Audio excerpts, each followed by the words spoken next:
Welcome to Toffee TV. It is the Daily Life. The day after Everton progressed into the third round of the Carabao Cup. A 2-0 home win over Mansfield Town. James, job done, really. We've won the game. Scored a couple of good goals and didn't really have too many scares whatsoever. No, it was fairly solid throughout, wasn't it? It was just it was a nice, comfortable win. Thought, in general, everyone played quite well. There's a few I was a bit disappointed with, but besides that, it was a decent game. Some nice little movements. You saw, I know, the likes of Alcaraz, Harrison Armstrong, they had really nice little moments and stuff. And yeah, I think it was just a really solid game. And I think it's opened probably Moyes' eyes to the sort of squad that we have got. That, you know, Alcaraz playing that 10, I thought he played really well. Yeah, Harrison Armstrong, even though he was a bit deeper, sort of switching, thought he played well. Tieno Barry as well, I thought he had a few nice little flick-ons and nice little passes and stuff. I thought there was a few bits where I thought he was a bit poor, but the nice little pass and stuff was a massive improvement. But Dwight McNeil, I was disappointed with. Thought, I don't know, I just thought he didn't really look interested. And it was cutting in on his left, but then like just playing the easy pass and stuff. But I don't know, he hasn't really played much recently, has he? So maybe that's sort of the excuse for him. But and then Jack Grealish is just Jack Grealish. It's great, isn't he? Yeah, but as a whole, James Garner actually was really good. The mention, I thought he was really good, and then the defence I thought were all solid too. And Coleman playing 90 minutes. And played well. Yeah. And played well. Yeah, it was. Listen, said on me Matt's reaction. I think sometimes we just played too slow last night. We allowed them to get into shape, and then we just passed it around them. And when we did speed it up and get a bit more incisive passing, we cut through them and could have had goals. It was just, I think, you know, just getting an early goal would have changed it all a little bit. But again, managed the game comfortably, looked comfortable in possession, used the ball quite well, and got the job done. And I think the manager would look and go, yeah, it was all right. It wasn't a bad performance. Kept a clean sheet. It's what we said. Back-to-back home wins at the new stadium. Yeah. And it means, you know, you try to build a little bit of momentum at the ground. I thought they knocked it around quite well at times as well. Their fans were really good, and you know, it was a good evening had by all. It was a nice warm evening as well. Tyler Dibling made his Everton debut last night, coming on for half an hour. What did you make of him? I thought he looked a bit. I thought he had some nice moments. I thought he had a nice touch and he dribbled well in a few times, but I felt like he looked like a bit nervous. Like it was, which I get. It's a lot, and he's only just met them on. He's only 19 and stuff. But yeah, I thought it was weird because he felt sort of similar to Jack Grealish and how he's been playing forever. You know, where he's going a bit inside and he's coming outside, and he's just nice little small passes. You know, nice first touch, and yeah, I think he was a decent game, but I don't really think you can take too much from it. I was disappointed he didn't start, to be honest. I wanted to get like a full go at what he's like, but what did you make of him? I thought he was all right. Yeah, I think showed a couple of nice, like he spun a couple of times and went past a couple, and you see why he could get you off the edge of your seat. Nice few touches and stuff. Yeah, I think just a little bit more. I think he just done that thing when you're playing in a new team and you've hardly trained, which is just go past a couple and then just be safe and lay it off. Where I'd like to see him drive and have a couple of shots, but I'm sure that'll come. You never want to, you know, start doing that straight from the off. I think when you move to a new club, you're always trying to be a little bit safer. And he's a young lad, and he'd had 1 day training with the team. Yeah. So, you know, but it was nice for him to get on the pitch, experienced Hill Dickinson Stadium. And we won the game and all that. So, yeah, he was okay. He was all right. Yeah. I think I give Harrison Armstrong my man of the match. I thought he was excellent. Yeah, he was 2 assists. But like you say, Charlie Alcaraz was good. James Garner was good. So, I think David Moyes would be. What did you make of Barry? I thought he had some really intelligent play. There was a few little round the corners where he got us in, and it was brilliant. Yeah. I still think he's got to be more aware of the tackle coming in. I think a few times he'd done the first bit really well, and then he was sort of looking round as if I've got a bit of time, and you haven't got any time in this league. You have got to make your decisions quickly. I thought it won't have done him any harm getting knocked about a little bit. I think sometimes, like there was opportunities, we had a ball over the top and Alcaraz brought it down brilliantly and he had Barry square and he laid it back to the edge of the box. Yeah. By the time he come back to the edge of the box, the chance had gone. Whereas if he would have picked his head up and rolled it square, he'd have had the tap in. Yeah. And you can see that he's doing that thing that centre forwards do when they haven't scored. Starting to get frustrated already. Yeah, there was that one that came over where he took like a bit of a dodgy touch and he tried to swing at it and went like in a circle. I think that was my only disappointment. I thought the passes he done, you know, just like first time passes to like open the wings up and stuff were dead nice, but when it was coming to him, I thought his touch was poor and it was like bouncing off him a bit, sort of, you know, what people moan at Beto for as well. It was that, but as you said, he's probably just come in, hasn't he? And he's just sort of learning what the English game's like. And he's got to get better. Like It's as simple as that. Listen, the lad has had challenges every league he's gone to. He stepped up and been able to do it. And this, he started sort of slowly at Villarreal, and then he got into his stride and was good. He's a young striker.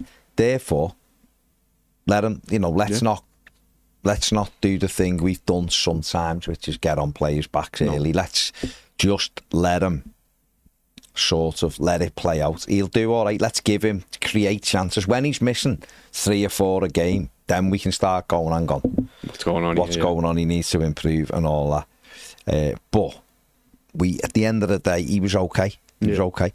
Do you know what was funny though? Sort of when he was going, because I thought he ran around and was working and trying to get in, but he just wasn't getting right into the middle. And as he went off, I said to like Zach and my mate who was with me, and I said, I guarantee you in this game, Beto gets a tapping where it'll come across and he'll be on his own. I said, I've seen this loads of times where one striker's toiling away and he's desperate for a goal and can't get it. And then this other one comes off the bench and gets one with an open goal. And funnily enough, that's how we played out. Beto got the tapping. But Beto got himself in there. That's what Barry's got to do, make sure he gets himself between the sticks and running in. It's nice, isn't it? It feels like, you know, something that you spoke about when we were under Dyche was that like Calvert-Lewin sort of, it was his position no matter what, really. And it feels like right now we've got Betty and Barry. There's a new one coming in. We've got Beto and Barry both sort of fighting for the same spot, and you can see the strength of either striker, and it's like there's actual real battle going on, which has sort of been the dream the old time, that like Pedal never get a starting 11 right, probably. Good. Yeah, that's good. Like exactly what I wanted. No, he's a intelligent footballer, and therefore I think he'd be fine. And I think if people are going in a little bit harsh on him already, then I don't know what to tell you. You'll never ever be satisfied with the centre forward, because A, they miss chances, B, some of them take a while to get in, you know, to get going. Everton, there was nobody Everton could have got this summer who was the finished article, who could score 25. I mean, there isn't many anyway who do them numbers. And I don't know what people want. Yeah. You know, really. I want my centre forward to link the play. I want him to get in the middle and get goals. Yeah. He's got to learn to do. He's done both. Evidence of both at every other club, and therefore, I think he'll do it. It's about getting up to speed. I do also though think we do need another one. Another striker. Yeah, I do think we need another one. What sort of like profile of a striker would you want then? Because all the stuff saying Schmitty's gone on to Rangers, isn't it? And it's like, would you go for a young striker, or would you go for like an experienced striker, and then in the same breath would you have the same sort of style of what we've got now, or would you have a different profile? Like this fast one. It is really difficult. The next one, it is, because what do you do? Is Beto good enough? I've championed, as everyone who's watched it will know. I've championed him. Yeah.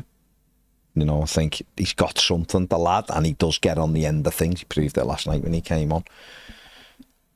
Do we need a different style? Do we need either a direct runner, someone who's quick, like really quick? Yeah. Don't know whether there's many of them around now with a week with 4-5 days to go in the window. I love Jonathan Burkhart, but Everton aren't going to go and pay 30 million for another striker. Yeah. You know. What about one that I'm not saying Everton should go for him, but just the name that West Ham are going after, Boniface. Even though his knee's done in. His knee's wrecked. Well, we should have got him when he was in Belgium. But it's a proven sort of goal scorer, isn't it? But then it's too similar for a profile, and then you're signing him to be first choice, or is he going to be happy with the potential being third? And it's like it's so makes sense, difficult. that one, This is why it almost becomes a Richarlison type striker who can do a few things rather. We're not getting. How great would it be though? Oh no, for you, mate, but we're not going to. But that kind of lad who can go through the middle or go wide for you, that's probably where we're going to end up, unless it is someone like Jamie Vardy, who's free. Which isn't he linked with? I think it was a Turkish team, no? He's been linked with everybody. Let's be honest, he's been linked with everybody. Again, Rasmus Højlund linked with Everton again this morning. Yeah, as well as about Napoli, 3 or 4 others. Napoli. Because I think Lukaku's got a big injury, hasn't he? Who? Lukaku got a big injury. In. Yeah, but they're looking at a couple, I think. Yeah. It isn't easy. It's just not easy now to go, yeah, we could get him. But I do feel like the manager will be looking at another one if he's letting Chimiti go. Yeah. I don't see him going with 2, personally, but... Just get Richarlison. That's what I want. Danny Churches, I've seen people on Facebook saying Barry is crap. It's Facebook. It can't be real. Dylan Blue says Barry is excellent. Some of our fans are mad, wouldn't recognise a footballer under any circumstances. Okay. Danny says, I'm in the lower south stand right behind the goal. Last night I was getting told to sit down. That won't carry on, mate, because everyone who bought a season ticket in there were told it was basically you were going to be standing up. And if people have gone in there and think it's a sitting down area, they're going to be requesting to move because it's an area that is designed to stand up in and create an atmosphere. And it's an area that Everton will be looking to increase in the future. So I've said it before, if you've got a season ticket in there and you think this is my seat, that seat will probably end up being ripped out. Yeah. Because they're going to be able to get another person in between you and the next person. Do you know what I mean? Yeah, because they want another 2,500 on it, which is what you can get if they change the seats. If Everton, and TFG will do this because they want more people in, the best way to increase the attendance straight away is put another 2,500, people in the south stand. Yeah. Yeah, because it's wide anyway, isn't it? Well, that's what it's designed for. It's designed for 1 to 1.5 standing ratio. It's just when you're brave enough to do it. Yeah. And I think these will. I think these will push the boundaries to try to do it. So people in there, no one's going to be moved as such with your seat, but I think it's going to move to a situation where everyone's going to be a little bit more compact. But if you're in there for the time being, it's basically a standing area. Yeah. How was getting into the stadium for you last night? It was all right. There was people at the front who were having issues with tickets, and therefore it took a little bit. We had a longer delay than what we probably should have done, but it was still okay. But there was big queues everywhere. So I don't know what's happening, whether people are getting there later. I know people had issues with the Downton. John Blaine had to go to the ticket office, and I know my brother-in-law, his ticket worked, but our Max's didn't work. I know people were having issues with the physical ones as well, weren't they? That they weren't tapping. Right. So our Max's was showing Aston Villa, not Mansfield, and the ticket was all bought and everything, so we had to go there to go to box office. There was a big queue at the box office. So it was always, last night was always going to be a tricky one. The first night game there. Yeah. People, coming from work and getting, so therefore it was always going to be more sorts of people. But the kick-off obviously was delayed, which tells you everything. Yeah. Was there a big section as well missing at the top? Or was that there was for Mansfield. Or was that them? Wasn't it like half an hour? Halfway through the game, they got in. but it still wasn't full. So I don't know whether there was issues on the motorway or whatever. But when the game started, there was a big open space, and there was about like 6 people I in was it. watching on the telly, and they were like zooming out onto that stand, and it was so obviously empty up there, and it was weird. What's mad is there was yesterday people were trying to buy tickets for the game. It was sold out, and Everton had tweeted it sold out, and then the attendance 48,500. Yeah. But it was sold out. So I mean, people, I don't know the ins and outs of this. I've seen some people in the comments saying supporters clubs that bought loads of tickets and people just didn't bother going and things like that, which is, they do it for the credits, don't they? And all that. So that's not good. If that's I don't know if that's real. If that is real, that's not good. But surely if it's all sort of like electronic and you have to tap in, that they'll know who's not going. So maybe I know that the club plans are if you buy tickets and then just don't go, they'll take them off you. That's what like Liverpool and United do. If that's what people are, I don't know if that's what people are doing, saying people are suggesting this, but I don't know. But that's still 4,000 less than a sellout. So that's got to obviously be looked into. But I mean, 48,500 for a Carabao Cup second hand game against Mansfield is quite an effort, isn't it? Yeah. But I think it's frustrating for people who wanted to go yesterday and couldn't get a ticket. And then the next minute you see that the seats, there's quite a lot of seats. Well, even for the Brighton game, there was loads of just like rows that were empty. And it just looked weird. And the Roma one, there was that big section too. And it's like people are desperate to go and pay probably hundreds. Just leaving them empty. It's something that's got to be looked into. I think. Yeah. Andrew McClellan says, "Hi lads, I think Grealish and Dibbling highlights the need for bombing on fullbacks as they both like to come inside. With Jake at right back, Dibbling may well find himself isolated. Said that, haven't we? When you come inside, you know. There was one last night where me and Dave Witch were talking about it this morning, where Michalenko went on a run and Jack Grealish fired it into him, and he looked like you know that thing last week when he goes, that one. It looked like that. Yeah, because like he couldn't believe someone had passed him a ball that got there. I thought Michalenko done alright. I thought he had a few nice crosses. Oh well, he did. Just still it's almost though because he was right below me second half. So I'm on the east lower. Got into some great positions, but sometimes it's like he's not really putting his foot through the ball to cross it. It's like it's like I don't know. You see other ones fizz it in, and you see Luca Dean whipping them in. Yeah, he's sort of just like he doesn't want to overhit it, but by not wanting to overhit it, he underhit it. Yeah, and you'd had like Barry in the middle, like waiting for this cross, and it was low or it was flat, and it was like, but he got himself into some good positions, and he did do well. He completed 89 minutes or so, 88 minutes, didn't he, or whatever it was. So I can imagine having someone like Grealish in front of you. You know, if attacking's not sort of your strong suit, that he's going to just fill him with confidence. Because I felt like even though, you know, didn't get an assist, I thought he played way better attacking wise, and I thought he linked up with Grealish fairly well. We're doing nice passes to each other, and so I think I can only really improve on that.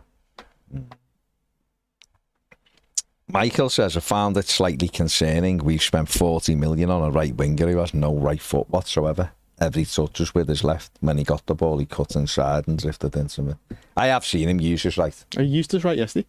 I have seen him use his right. In fact, he stood one up with his right foot when he beat the defender. But yeah, he does cut in. It's what they do, don't they? So does Salah. It's what they do. Saka. You know, he won't be any more one-footed than Dwight McNeil. Yeah. Really, let's be honest. But that's what they do, mate. This is why I'm saying a backup right wing is someone like a Tom Fellows who basically does just go on the outside and cross it with his right. Might be an option. I wanted Dylan Bachwe. If I'm Everton, because that deal hasn't been done yet with Forest, I'd still be trying to do that deal right now. If those stories of Dwight McNeil maybe moving on are true, then Dylan Bachwe is one I'd be going in for right now. Still, because that'd freshen the whole thing up again. But I still think we need a little bit of pace, don't we? Yeah, absolutely. I think. Not saying Dibling's slow because he's not, but the way we were playing yesterday was it was sort of like a City way, because everyone's so good on the ball and wants to sort of be the one to do the pass. It just felt like it kept going round and round, and that like when we were trying to like counter, we didn't really have like the ball where we could just like throw it into someone and you'd get it. So I think a backward or even like a fatter with someone, just so it's like a different profile. Yeah. So it's not always like a Dwight McNeil, a Diblin or a Grealish, someone on your wing. It's someone different. But I thought in Dye when he came on, I thought he was really good, and Yeah, he looked fast as well. So maybe it's that. But if we're signing a new winger, it has to be someone who's quick. That should be number one priority. Yeah. I mean, what are you thinking in terms of like a defensive perspective? Because Moyes mentioned it again in his press conference last night, saying we're so light. Yeah. On, we're so light for defenders and stuff. But when you look, you go, are we? Yeah. Because we've got James Coleman. Yeah. We are for the right back. We are. Patterson's going. Patterson's going. And they've got James Coleman. And they've got Jake O'Brien. If they can get Hector Fort, that'd be a brilliant signing. But like I said yesterday, it's a case of can you get him with sort of the option to keep him. Yeah, Lowland seems like a bit of a. He'd do a job for a year, but he's a good attacking fullback. Yeah. But he can play in about 4 different positions and do like higher up the pitch. But he's a good fullback. He'd be really good if you could get him. I don't know.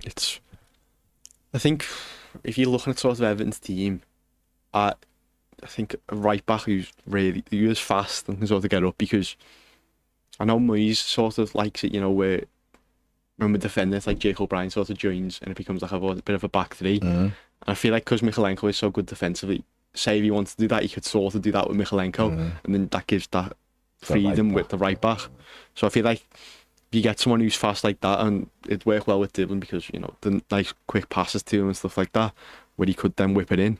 So I feel like that should be the priority. But I also think like an out and out like number 6 is huge for Everton at the minute, because Everton have been linked in the last sort of, don't know about when is it? Well, so the last half an hour with again with Florentino Luis from Benfica. Yeah. I think he'd be really good. He just reminds me a little bit of Onana with the slide tackling, the tackling from the side and hooking the ball back. Yeah. There's a lot of that. He's got bendy legs. But he's good on the ball. He'd be really a good age as well.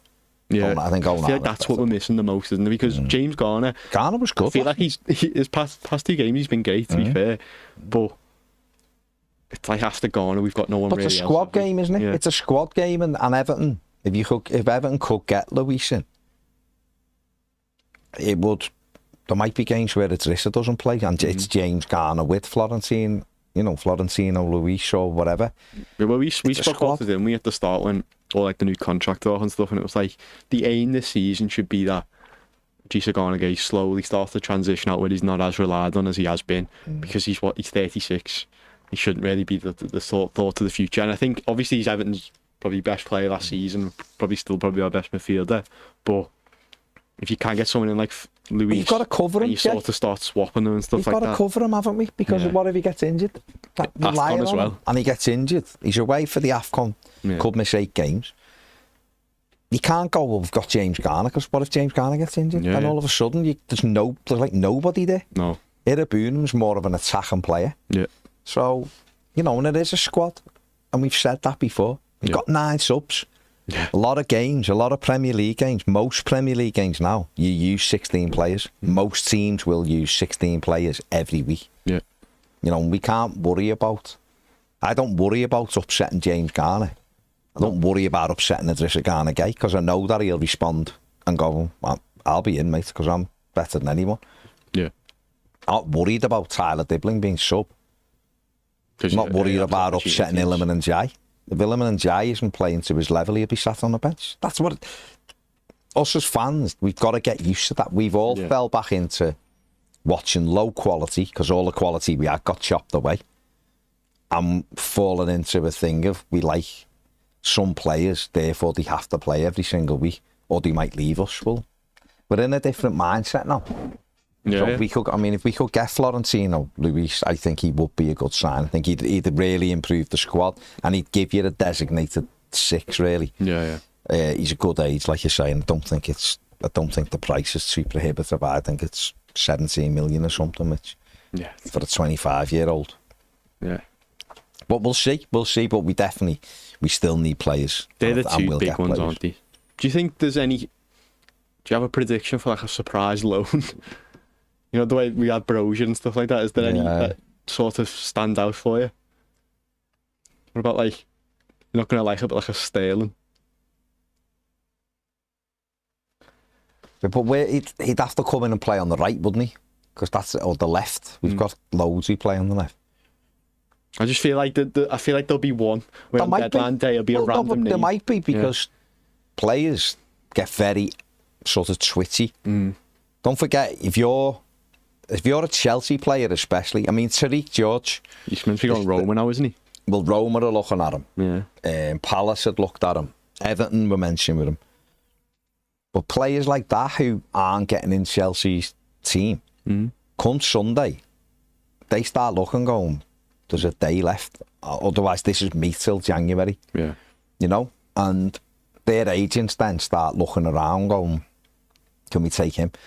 And Everton are one of the clubs who obviously agents will speak to and go, we've got this player. Are you interested? So that's how you end up with Armando Broja on deadline day and things like that. It's the quality of them, isn't it? You know, I said 9 or 10 players, didn't I? Yeah. At the start of the summer, and some people balked at it. You know, we've had comments, there's no chance Everton sign them. We had comments, there's no way Jack Grealish comes to Everton, you know, and all these things have happened. So, but I could be wrong, because it could be 11. Yeah. Couldn't it? You know, if Everton get what the manager wants, he wants another 3, stroke 4, right? If he gets 4, that's 12 players, which is crazy. But would you be surprised if Everton brought 3 in? I wouldn't. No, I wouldn't. A right back, a midfielder and a forward player. Yeah. I wouldn't be surprised in the slightest, and that's what he's looking at. So, didn't you say as well when Moyes was here last that he was like the king of like a deadline day where just a random name would come out? Gets up, panics on deadline day that he hasn't got enough, and then just gets a rando. Yeah. At least one rando. That's what I want. And that's great. Yeah. It'd be brilliant if we ended up with Rodrigo from Real Madrid on loan, you know, something. A mad one on deadline, that'd be hilarious, wouldn't it?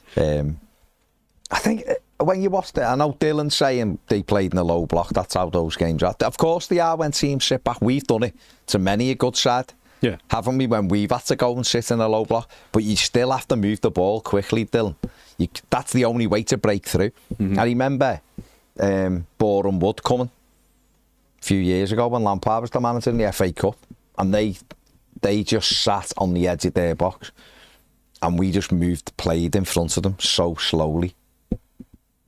You know, and the only time we done it quick, we scored the goal. And then obviously once we got 1, it opened up, and Rondon ended up with 2, I think, didn't he? We won 2-0. But when you're playing against a team who's in a low block, if you move the ball slowly and chew it, all they have to do is shift across. Yeah. And shift across. And you can almost do it at walking pace because the team's playing in front of you. So you have to be the ones who move it quickly and then fizz one in behind. And if you go and look at the goals, it's because we got runners in advanced positions. Yeah. And when we got the runners in the advanced position, we cut them open. Where the first half we didn't. We were playing to the edge of the box and just going wide. No one was trying to get in round the back. And that was, when we did it, we had a little bit of joy. So we have to do that a little bit quicker, move it a bit quicker. It's good keeping the ball, don't get me wrong. And in them games, you want to keep the ball and you want to try to move them. But when you're trying to move a low block, you have to do it quickly. Otherwise, it doesn't move. It doesn't move, does it? And then obviously, we got what was the way to break the deadlock. We got a shot from 25 yards, which was the way we were going to do it. It was a brilliant goal. I was shouting for him to hit it. It was a great goal. I just thought, it'd be great for him. Their keeper made a fantastic save from Alcaraz in the first half because it was almost beyond him, and he just got the latest touch and tipped it. Well, it was a great save. And that was a really good shot from Alcaraz as well. So and then there was the Armstrong one, wasn't it, where he just hit it sort of after the keeper should have squared it. He should have scored. It was a brilliant run. Grealish played a great ball in. Yeah. He should have just got it out of his feet and just put a bit of height on it and lashed it. Thing used open. Barry was square. open, I think he was when someone else got in and Barry, he was it. There was another one where we broke into the box and he was square and we turned back. Not the Alcaraz one, there was another, might have been McNeil. Got in and he's on his own and it's just like rolling across and he's got to tap it. And we didn't. And Dwight should have scored. We had a lovely little move and it got cut back to him. He was on a penalty spot and he skied it. Yeah. That was your left foot. Same with Grealish, he had done the same, didn't he? Grealish skied it with his right foot.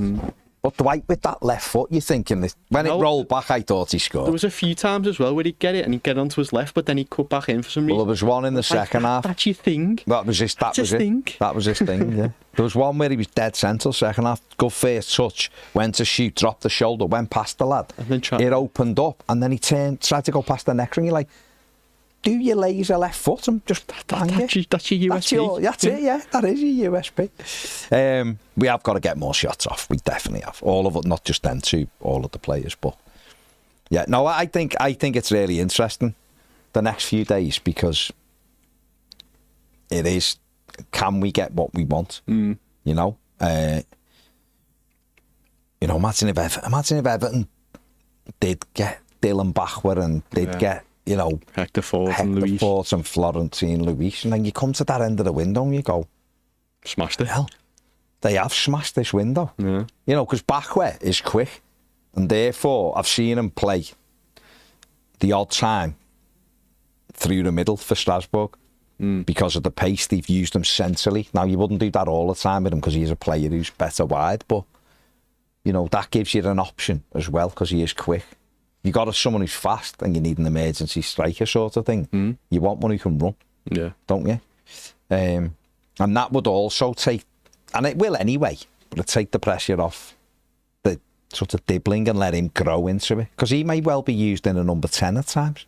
That's what Russell Martin, whether you don't judge him off. Got to say, let's maybe not listen to Russell Martin, but that's what he said. But do you feel like Grealish might? Because Grealish was just playing whatever he wanted last night for most of it, and I didn't mind it. Such a good player. It was like such a good footballer. It was like he was Messi. And they were kicking him, leaving one in on him all the time. Yeah, every time. Big fan of Coleman, grabbing Paul Dickoff's lad a couple of times, though, saying, pipe down, you fucking beast. He was trying to start stuff, and Coleman just went, mate, go away. But it's just, I was watching it last night, and the way they were like doubling up on Grealish when he did get it out on the wing, and it was like, when teams are going to do that now, we'll have Ndiaye be open, or if they double up on Ndiaye, someone's got to go and join in. And it's just great to finally have just another player who's not just Ndiaye. Look at that there. So we sat there with 1-0 up. The game's a little bit flat. You're looking for a bit of inspiration, and you forget that Iliman Ndiaye's on the bench. Who can come on and turn it, and he did. And Irabun come on and give a bit of energy, and you go, they're the options. Willie come on. It's probably the strongest bench we had in years. Willie should have scored. Harrison Armstrong, tremendous ball, split them wide open. He tried to hit it with and he hesitated. And if he'd have gone on again, the whole goal would have opened up and he hit the side net. But it was just having him to come off the bench, having Irabun to come off, having Beto to come off the bench. All of a sudden you go, that's actually not bad. And then you look and go, there's no Branthwaite. There's no Idrissa Gana Gay. Jordan Pickford wasn't in goal. All of a sudden you start looking and going, you know what? Dewsbury Hall didn't get on the pitch. It's you are looking at options. If you then drop the Hector Fort in, a Florentino Luis, and then another forward attacker, you've then looking and going, wow, look at the team from a year ago to this. Me, that's one upgrade. Look at the manager from a year ago to now, it's a huge upgrade. But the team, be a huge upgrade. Look at it from the last few years, what we've had to go and watch to what we're watching now. We've had to watch Neil Maupay play up front for Everton, Salam and Rondon. You know what I mean? So, let's not forget that. Yeah. The pain of those days. So now sitting in that incredible stadium, watching Jack Grealish, Iliman Ndiaye, Dibbling, Dewsbury Hall, to name but a few. Yeah. Someone just said there in the comments, which I thought was interesting reading about him, that Nick Waltermaid still hasn't moved. Player. Funnily enough, driving in this morning, I was thinking about him. Yeah, because it was all done that, like he's definitely going to Bayern winner after the under 21 Euros, and then he's still there now. Yeah. And there was so much like hype around him after that. Good player, isn't he? You know what's really mad is that he'd actually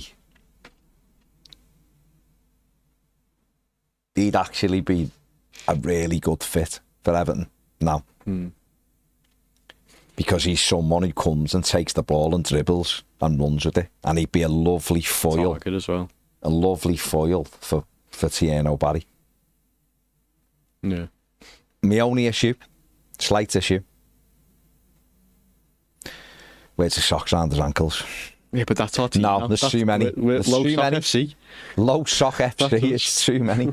It's too many. That's a part of the scouting, though. Yeah. Got to have low socks. Yeah. Yeah. Tyler Diblin wins that, though. He was like wearing ankle socks yesterday. Stan Larson would have been a good signing for Everton. Liverpool fan, though, innit? See all the stuff that came out. They found his old Facebook and it was him like posting photos of like Suarez and It's all right. I'm not having it. Although, But wouldn't it be good to have a Liverpool fan play for us who's actually very good? no, he's linked to Liverpool now, isn't he? And Newcastle. Oh, he's linked to Newcastle. Yeah, no, Liverpool are looking at him now as well. It'd be amazing. I hope Liverpool get him. Because Newcastle will just be like that, won't they? Yeah. Oh my God, everyone we get. They just Is this because we wouldn't sell your Isaac? You just come in and go, you wouldn't sell us Isaac? We're having him. Get whistled as well. That would be hilarious. It would be hilarious, wouldn't it? Danny says, get Walter made on them. They wouldn't loan him. He's key to them, isn't he? But you might get more money. Yeah, listen, right? Don't get on Tieno Barry's back, for God's sake. He's a young striker coming into this league. He will do well for Everton. Support, here's a weird one. Get behind him. Yeah. For once, get behind him. As in, let's do it. Let's all get behind him and give him the support. Some of his flicks were brilliant last night. They really were. And once we all know. Don't forget as well, this is a lad who's coming to a team that has already changed since a couple of weeks ago that he was playing in. Now we've got Jack Grealish, Dibbling, and Jai was there, of course, Dewsbury Hall. We've got these lads who are all totally different. He's got to link up. I'm not saying he's not the finished article, but he never was, and we were never getting the finished article this summer. It didn't exist for Everton of a level that we needed. So let's sort of, imagine having Lukaku. No. Jesus. But there's not many Lukakus around, is there? No. Everyone's searching for them. You know what I find massively weird, but I probably shouldn't find massively weird, really, is Osimhen still playing in Turkey. But there must be something around him. Something, isn't it? Because why won't, he looks like he's at the level that... You think like a Chelsea or someone or an Arsenal went in for him? Everton. Even United, they sign anyone. United, I mean... Their striker's 9th, 10 taker. If you're... That was mad, wasn't it? I just find it mad. Even though, not even just them, but even like Villa, they're going after like Nicholas Jackson and stuff, and they're going to have to spend 80 million or whatever it is. So it's like, it makes so much sense to go for an Osimhen, but no one wants him for some reason. I know his wages are probably big. But he fell out with Napoli, I know that. That's why he went to Galatasaray. He was incredible for Napoli. It's like, I don't know, because I remember he was hyped loads, weren't he, when he was at, was it Lille? Or was it? Yeah, it was Lille. And then he went there, but it just seems so weird that no one, even like other Italian clubs, because they normally always trade strikers, don't they? Yeah. But it is weird. He must have something must be going on. I don't know. He wore an Everton kit and before. he did, gonna say, he has wore the Everton kit before. I'll have him. We'll take him. There must be something around him. Because someone like Liverpool who are crying out for another one. Even Newcastle.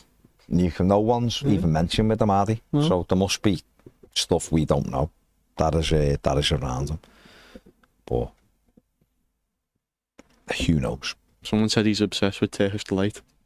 Maybe we'll just get him loads of Turkish Delight. He wants it right from the source, though. Oh, okay. Straight to source. Yeah. Fair play, then. If that's it, who am I to tell him he's wrong? Yeah. I can't tell him he's wrong. Steve B says, Baz watching Club Bruges last night, and Onyedika was very good. He's the type you should be going after for a defensive midfielder, similar to Manu Coney. Don't know how no one's signed him yet. He's been linked with quite a few clubs and never gone anywhere, Steve. So I'm not sure why. But you're right, they're the type, aren't they? Manu Kone's my sort of, you know, my like perfect one. If we could, we won't because he's at Roma, but to me, he's everything we need in midfield. TC Lid says, another good win. Harrison Armstrong played well, made up for him. Hope he gets more game time. Just wish we were more ruthless and killed teams off and moved the ball faster. Yeah. James says, unbeaten at Hill Dickinson so far and good performance from Armstrong. Do you think a loan abroad instead of the Championship would be better this season? I don't know. Again, too, doesn't it? I've been, you know, a couple of people have sort of, I said last night on my match reaction that it probably will benefit him going on loan again. It's not me saying he's not good enough. Absolutely. He's never looked out of place. I just don't know whether David Moyes will play him enough this season. Because no matter what, he's 18 years of age and that'll be in Moyes' mind. Do you know what I mean? Do you think as well, if he is playing like a Tyler Diblin, you don't want an 18 or 19-year-old? But they're good enough. We had the 16-year-old Wayne Rooney. So, but what I'm saying is, in the midfield, it's difficult. And I think it's a weird one, this, because it's almost like I've got to go and play for another team for like 25 games and then come back and then the manager will consider me like a first team player when you're here anyway training with them every day. But it's almost like by going and playing those games at that level every week, you sort of tick a big box. So like, yeah, he can cope and he's in. I remember Osman years ago going to Carlisle and coming back, then went to Derby County. And then when he come back from Derby County, he was in that. He played for Derby and then was in our team.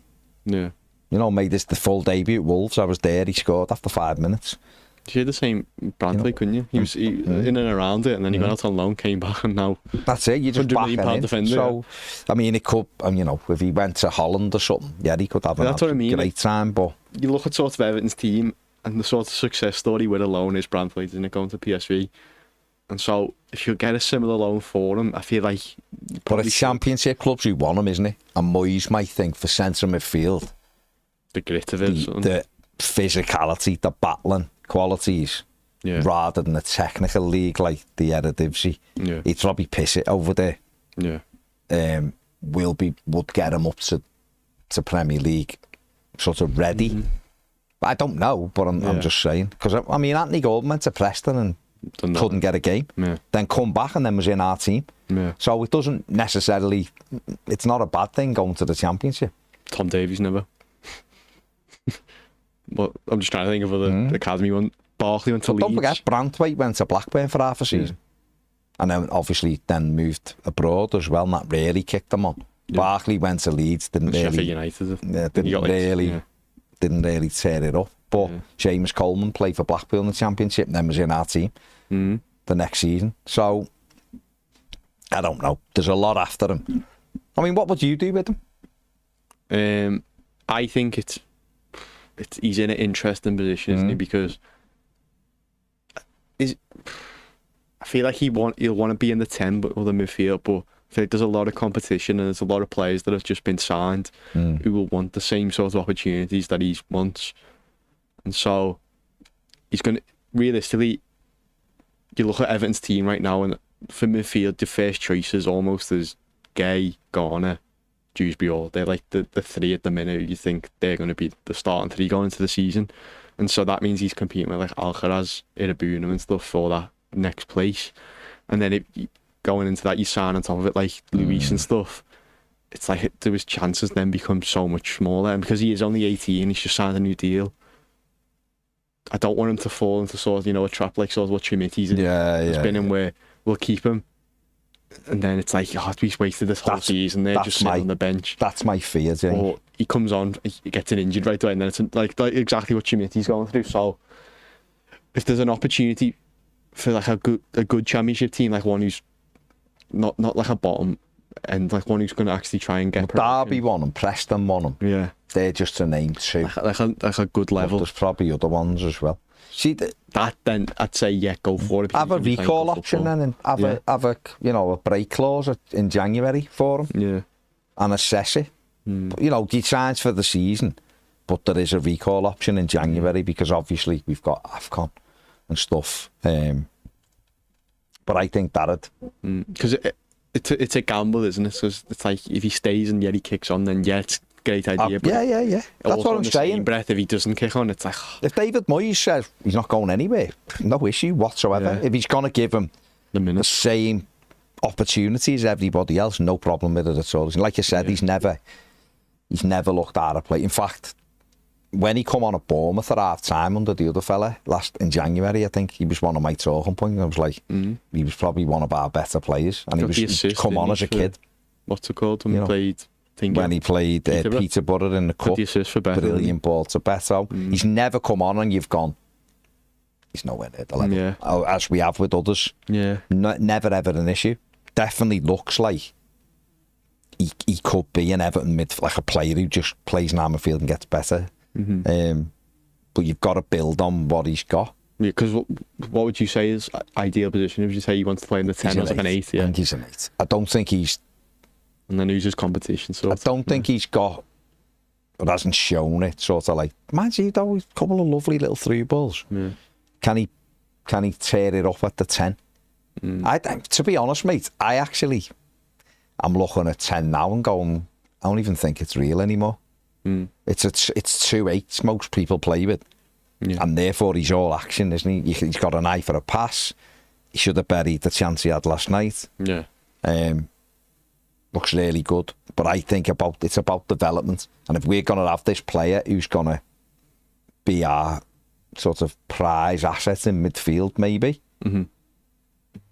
But do him no harm going and getting real game time. Yeah, because I'm not, like I said before, that midfield's got Garner in, James Garner's there, Tim Inabunam's there, Kiernan Dewsbury Hall's there, Charlie Alcaraz is there. The manager's looking for another midfield player. And then arguably, say he plays a Jack Grealish or an Ndiaye or a Diblin as a 10, then it's another midfielder as well. McNeil's there. Yeah. And then you put an Armstrong. So you're going in that. Is he really? Does he walk into that midfield? No. Yeah. And that's the problem. Okay, you might get him on the pitch every now and again for 10 minutes, 15 minutes, but... Is he going to get a real chance at David Moyes is going to look and go, I'm going to go with him. Yeah. I'm going to go with him because he's more experienced, or whatever. Whereas if he went, Preston, say, for argument's sake, or whatever, whoever, choose a club, and he's doing well week after week after week, that experience of training all week, playing like he did have half a season at, and his level went up. Physically, he's got to, get on the Bayern Munich diet and get the creatine in and build him up self a little bit more. Goretzka's one. He then comes back next summer as a first team midfield player. Absolutely, and probably go, and then next summer, as much as I love Idrissa, you're looking, if he does stay for another season, he's the one who would be then, you'd be going, he's a bit part playing Harrison Armstrong's overtook him or whatever. I just don't see Moyes playing him enough, and I don't want it to sort of stunt what could be a really, really, really good player for Everton Football Club. Yeah. But if the manager wants to keep him and says, no, he's going to play, then sound, no issue with it. Yeah. But we just want him to develop, don't we? James says, all right, gents, delighted with our summer business, still think we need an outball.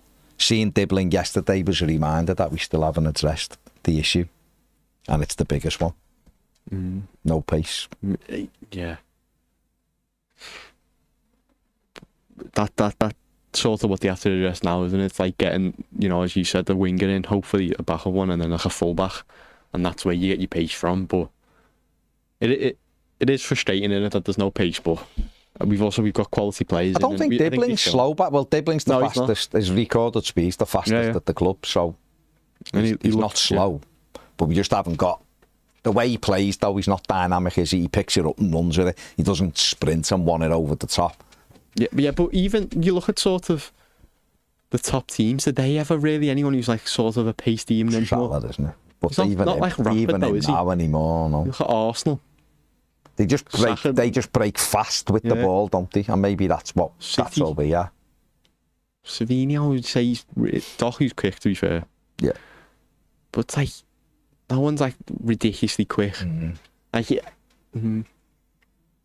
would be nice though to just have a different profile of sort of a One winger like that. outball. Yeah. Just so you can mix the whole thing up. Yeah. That's what so it games is. where like you are sat a bit more back and then you have to be even quicker and get that ball out. That was why I like the look of Fatabu, Yeah. where he has got that thing that he gets people off balance because he's quick and he gets into the box, and then that allows you to make different runs and then pull back, and he can square it or roll it up for the tap, you know.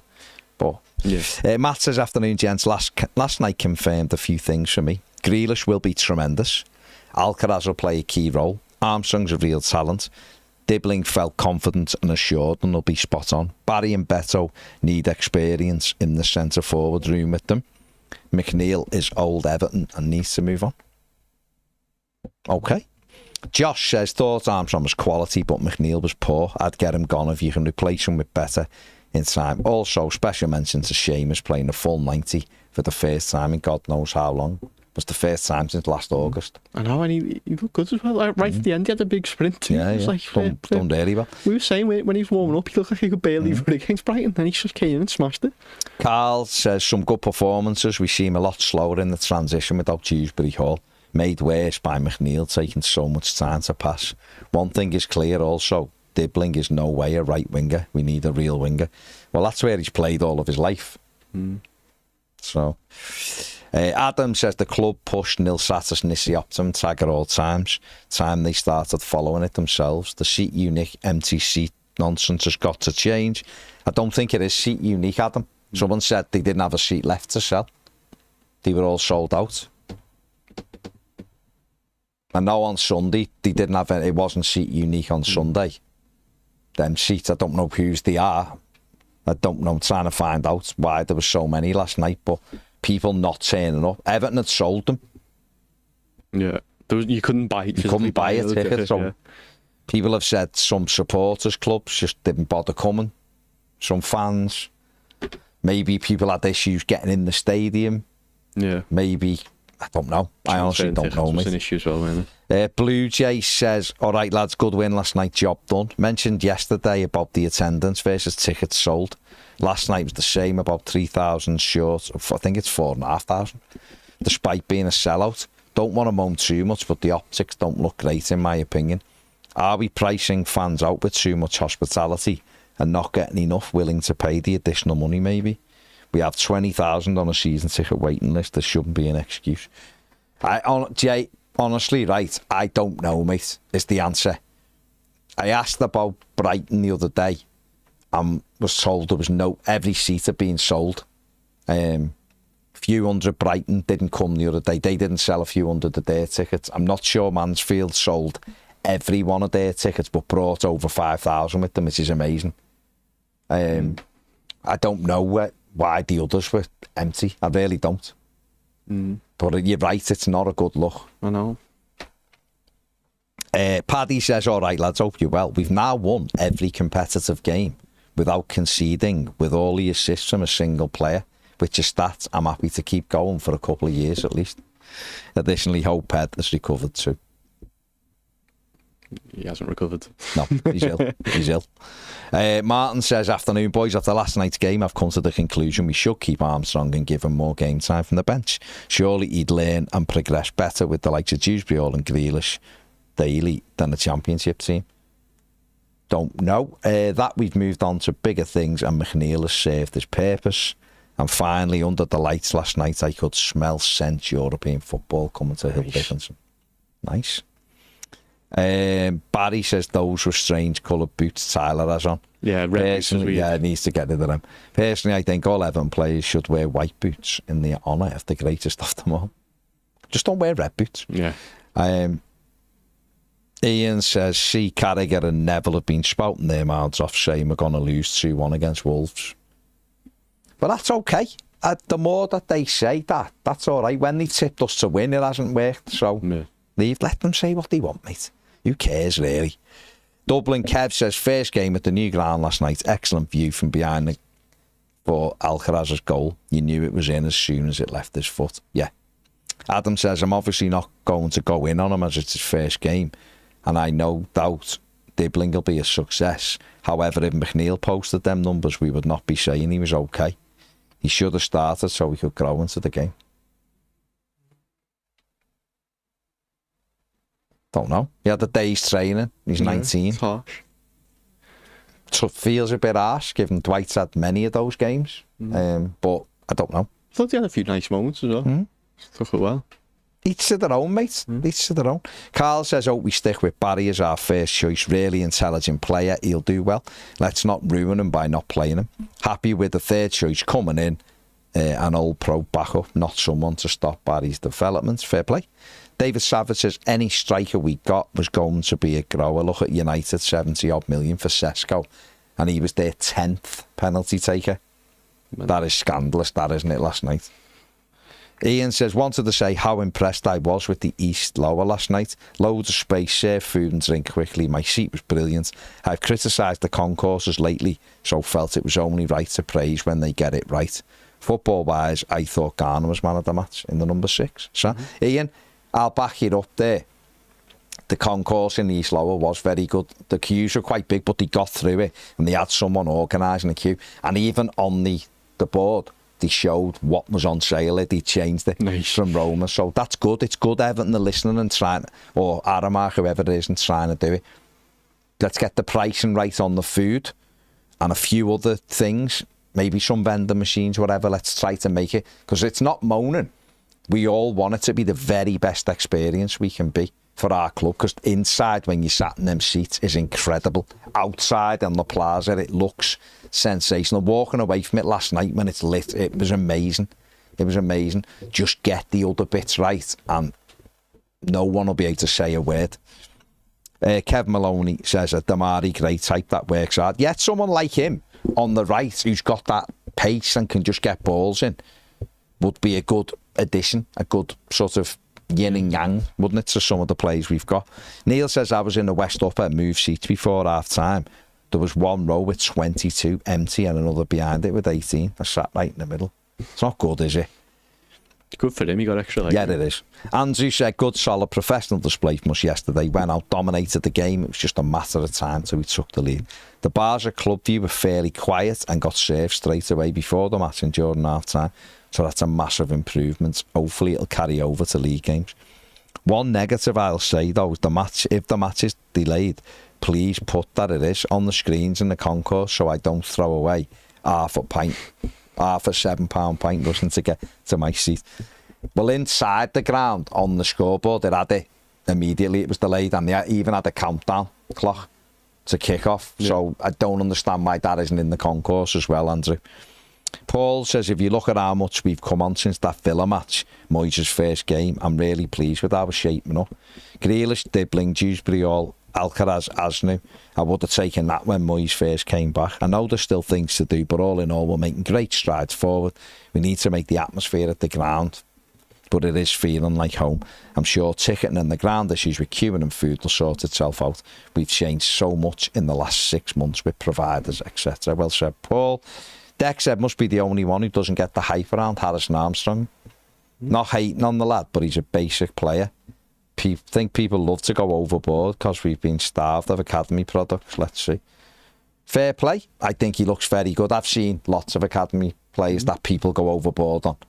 He's worlds apart from some of them. 2 assists, you can't really complain. But he should have had 3 assists and a goal. Yeah, should have had a goal. But fair play, Deck. Each to their own, mate. No issue. Bob says, I know John's mentioned this on his socials previously. We need to turn down the volume during pre-game. I recorded an average of 90 decibels, which is way too loud. 2 more things. Harrison Armstrong was great. Kept the ball moving with his head on a swivel, unlike Dwight.